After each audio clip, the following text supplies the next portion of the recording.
glass and bullet casings. The walls were torn apart by automatic fire, slot machines riddled with holes, tables overturned. In the corner of the basement, under collapsed concrete and shattered monitors, lay a fortified office. The badge was found there first, still pinned to a ballistic vest, followed by the man wearing it. From the command center in Austin, analysts zoomed in on thermal footage collected that night. Every truck had moved in sync, maintaining a constant 40-meter spacing, a formation far too disciplined for amateurs. ICE intelligence specialists began cross-referencing VIN numbers and traffic camera hits. One vehicle had been seen near a warehouse complex in El Paso 2 weeks earlier. Another shared a rental address with a logistics company registered to a false identity. The same phone number appeared in 3 rental contracts, all paid through prepaid cards. That trail led to a cluster of shell companies, each one newer than the last, each dissolved within months. Behind the facade of moving firms and delivery services was a cash economy fueled by desperation. Every migrant paid roughly $500 for a promise of safe passage, wired through mobile transfer apps and cryptocurrency wallets that disappeared once the money cleared. For the drivers, the reward was small, a few $1,000s at most. But the risk was enormous. Each undocumented passenger could cost 10 years in federal prison. Many of these drivers were not hardened criminals. They were locals, drawn by easy cash, and convinced it was just a ride.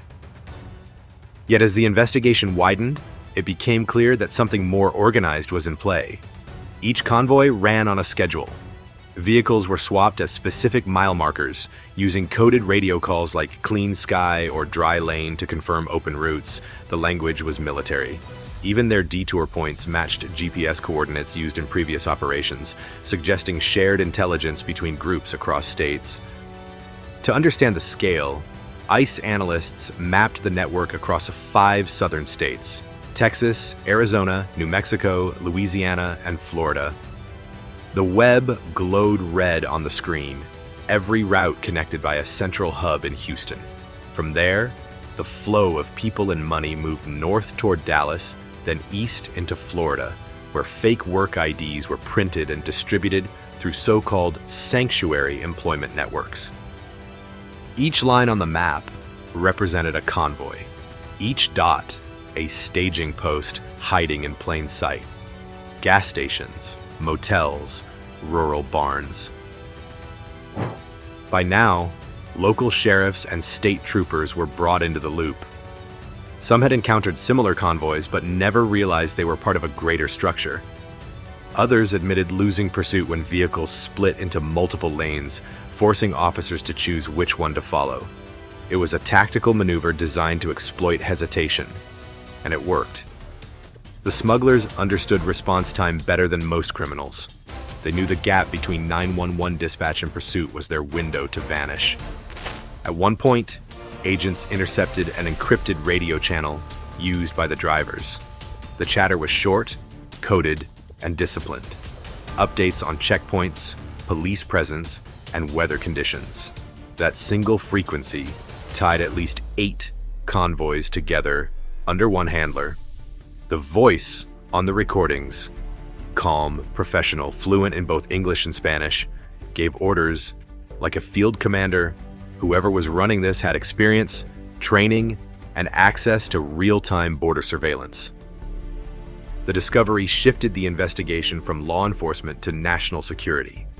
Homeland Security classified the network as a mobile infiltration architecture, a system capable of inserting hundreds of people across the border with near-military precision. The implication was unsettling. Someone had turned illegal migration into a logistics operation. ICE began targeting the logistics hubs. In one case, agents raided a small repair shop near San Antonio that appeared to handle used trucks. Behind the office door was a hidden storage area stacked with forged license plates, false insurance slips, and GPS jammers designed to scramble tracking devices, the workshop's computers held route templates matching the convoy paths recorded days earlier. On one of those drives, the digital timestamps aligned perfectly with the moment the Texas freeway chase began. That connection confirmed it. The convoy was not a random group of smugglers. It was a coordinated operation spanning several states, financed through a decentralized money network and executed with industrial precision. As night fell again over the southern plains, ICE convoys rolled quietly toward a new set of targets. The agents inside didn't talk much. They knew that every mile they covered was one step deeper into a system that blurred the line between crime and warfare. Because the real invasion wasn't coming from across the border, it was already here, moving silently through America's own highways. Would you recognize a smuggler's car if it passed you on the freeway? Comment your thoughts, because the next part reveals how that convoy turned into open combat on US soil. Most people wouldn't, and that was exactly what made them dangerous. The vehicles looked ordinary: SUVs, pickups, delivery vans. Yet behind every tinted window, behind every layer of cheap insulation and false walls, was a human cargo traded in the shadows. ICE agents learned to see what others missed: the subtle weight on the rear axle, the uneven headlights, the fresh bolts on license brackets. Those details were the difference between traffic and threat. By dawn, the data from the previous day's pursuit had been processed. License plate cameras picked up 3 matching vehicles heading west on Highway 83. Same patterns, same speed. The convoy was rebuilding. Command authorization came within minutes. ICE's Rapid Response Division, supported by Homeland Security tactical units, was ordered to intercept. The codename was simple: Operation Iron Gate. At 6:15 hours, the first armored units rolled out. Heavy-duty Ford F-550, fitted with ballistic glass and reinforced bumpers. Their engines roared across the empty plains as a Black Hawk helicopter from Customs and Border Protection took off overhead. From above, its infrared cameras tracked the convoy. 6 vehicles moving in a tight line, each separated by exactly 40 meters. The coordination was precise, almost military. Inside the lead vehicle, the driver spotted the helicopter and panicked. The formation broke. One SUV veered into the median, another accelerated toward a farm road. The chase was on. ICE pursuit vehicles spread out, their sirens shattering the morning calm. Over the radio, agents called out positions. Unit 3 on pursuit, Unit 5 flank left. Each turn was measured, each movement logged. One pickup swerved to avoid a blockade, clipped another car, and flipped. Dust and debris filled the air. Agents moved fast, securing the crash site before flames spread. 6 migrants were found inside, one with a broken arm, another barely conscious. An agent pulled them out through the shattered rear window, shouting over the noise of leaking fuel. Every second counted.